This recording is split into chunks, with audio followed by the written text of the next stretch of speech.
पाकिस्तानकडून नियंत्रण रेषेवर पुन्हा शस्त्रसंधींचं उल्लंघन। कुपवाडा, बारामुल्ला, पूंछ, नौशेरा आणि अखनूरमध्ये गोळीबार।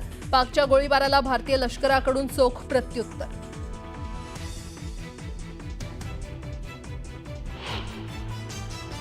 इंच इंच भूमि पर से आतंकवाद को मूल समेत उखाड़ने का हमारा संकल्प है और वो सिद्ध होकर रहे। दहशतवादाला मुळासकट उखडून टाकायचंय। जोपर्यंत दहशतवाद संपणार नाही तोपर्यंत आमची लढाई सुरूच राहणार। पहलगामच्या हल्ल्यानंतर गृहमंत्री अमित शहांनी पाकिस्तानला दिला इशारा।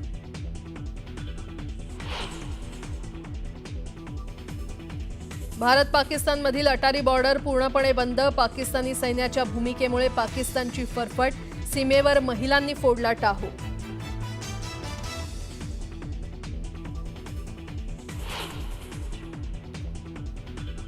नवी दिल्लीसह परिसरात ऐन उन्हाळ्यात मुसळधार पावसाची हजेरी। वादळी वाऱ्यासह झालेल्या पावसामुळे ठिकठिकाणी साचलं पाणी। काही ठिकाणी गारांचा पाऊस।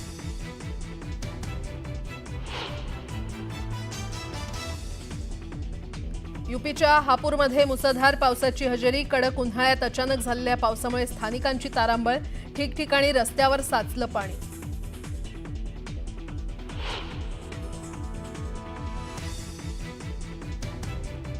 आणि केदारनाथ धामचे दरवाजे उघडले। पहाटेपासूनच भाविकांची दर्शनासाठी गर्दी। हर हर महादेवच्या जयघोषानं संपूर्ण केदारनाथ परिसर दुमदुमला।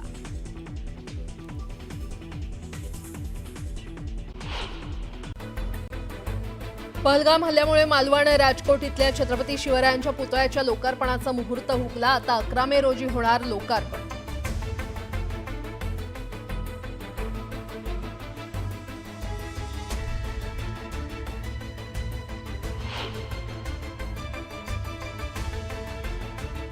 मुंबईला पाणीपुरवठा करणाऱ्या 7ही तलावातील पाणीसाठ्या 24%वर। मुंबईकरांना पाणी काटकसरीनं वापरण्याचं आवाहन।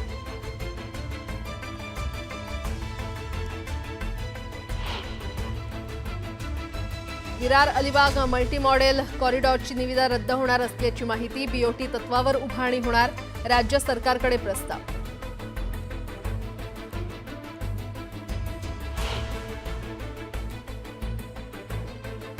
मुंबईत रस्त्याच्या काँक्रिटीकरणाच्या कामात निष्काळजीपणा करणं भोवलं। पालिकेच्या दुय्यम अभियंत्यावर निलंबनाची कारवाई।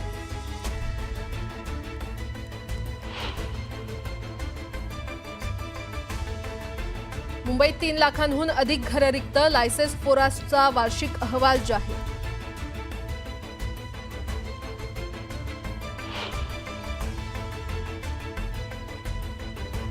आरटीई अंतर्गत 3ऱ्या प्रतीक्षा यादीचे प्रवेश घेण्यासाठी 7 मे पर्यंत अंतिम मुदत। प्राथमिक शिक्षण संचालनालयानं जारी केलं सूचनापत्र।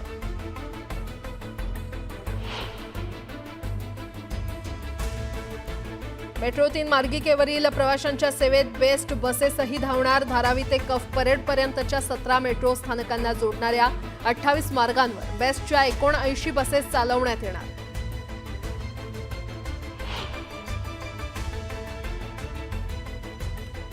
तापमानवाढीचा त्रास मनुष्यासह पशुपक्षी आणि प्राण्यांनाही। एप्रिल महिन्यात उन्हाच्या तडाख्यात मुंबईत 300हून अधिक पशुपक्षी जखमी।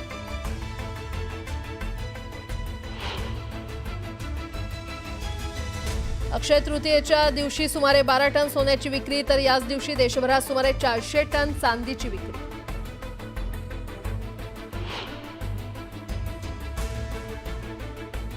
आणि आंब्यापेक्षा आमरसाला जगभर पसंती। मागील वर्षी 60,000 टन निर्यातीमधून 624 कोटींची उलाढाल।